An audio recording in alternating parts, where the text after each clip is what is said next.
Hello everyone, Charcoal here, and welcome back to the Falcon AU, the series where I go over what would happen if the Skywing Dragonet of Destiny lived. Today we'll be going over Book 3, which is now the Lost Heir instead of Book 2, and following Tsunami to the Sea Kingdom. Let's get started.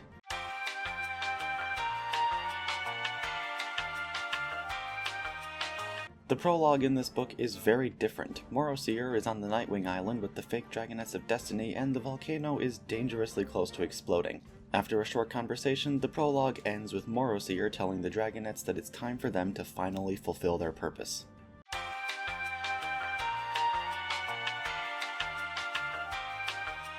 If you remember, the Dragonets of Destiny were delayed in the Mud Kingdom in the last book, and quite a few things have changed in Tsunami's absence. 1. Webbs arrived back at the Summer Palace, and without Tsunami to bargain with Queen Coral, she promptly executed him. 2. Riptide is still alive. Without Tsunami, he has no reason to be hanging around the palace when Webbs shows up, so he's fine. 3. Tsunami is also no longer around to protect Auklet's egg, so I'm really sorry, but Auklet is gonna have to die too. This also means Tortoise is already dead. 4. By the time the Dragonets show up, the Summer Palace is already destroyed. Keep in mind, Crocodile followed Webbs to the Sea Kingdom, not the Dragonets. Webbs' actions didn't change, so neither does this. 5. Coral insists on staying at least somewhat based above water because Tsunami is still out there, so she and Blister have found islands to set up camp. But now with that out of the way,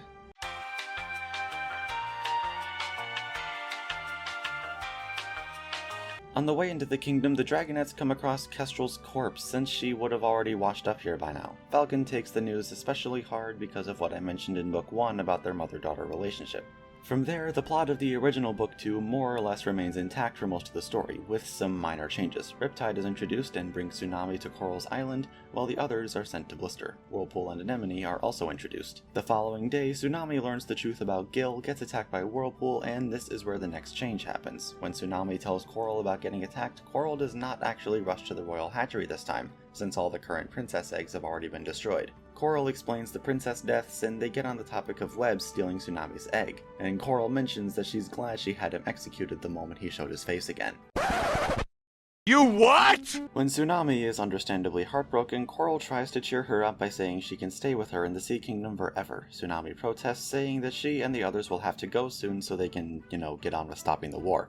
After some more arguing, they cut a deal. If Tsunami can find out who was behind the princess murders, she and the other Dragonets can go.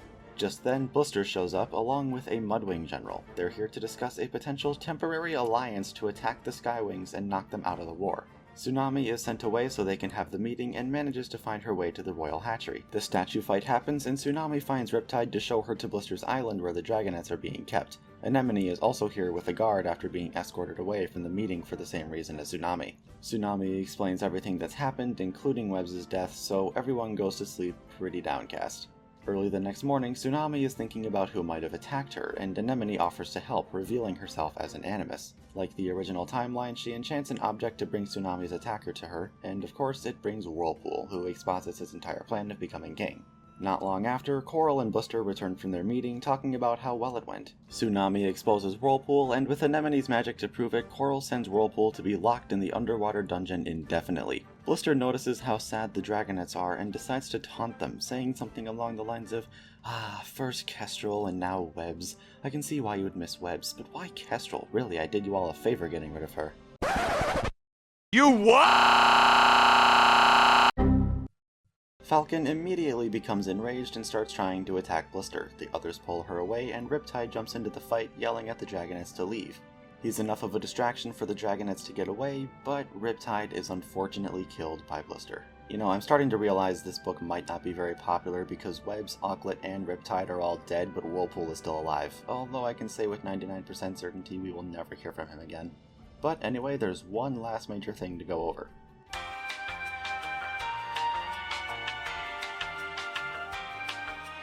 The Dragonets of Destiny still decide to head to the rainforest next, less because they have someone who's injured, and more because they've almost died everywhere they've gone so far, so they figure they should head to the one tribe not involved in the war. But what they find when they get there is pretty alarming. Nightwings everywhere. Rainwings locked up in cages. At the Queen's Pavilion are 6 dragons. A Mudwing, a Seawing, a Skywing, a Nightwing, a Sandwing, and at the head of it all, Seir. The epilogue focuses on Kinkajou sitting in her cage while Moroseer makes a speech about how these so-called Dragonets of Destiny say this takeover was essential to ending the ongoing war. Kinkajou's friend, who managed to hide from the initial attack, is there with her to keep her company, and they both agree that the real Dragonets would never support such an attack. Who is this friend, you may ask? Nobody important. But with that, we are done with Book 3. I'm really excited to get to the next one, but we are once again venturing into uncharted plot territory, so expect it to be a bit. Anyway, it's fan art time. We've got Spoopy Durgan, the Dragonets of Destiny, another from the Dragonets of Destiny, Weird, Squiddles, Lost Emotions, Patrick Comics, another from Patrick Comics, Purple Scale, Akari Vortex, and another from Akari Vortex. As always, you can submit fan art in my Discord server. This has been Wings of Charcoal, and I will see you all in the next video.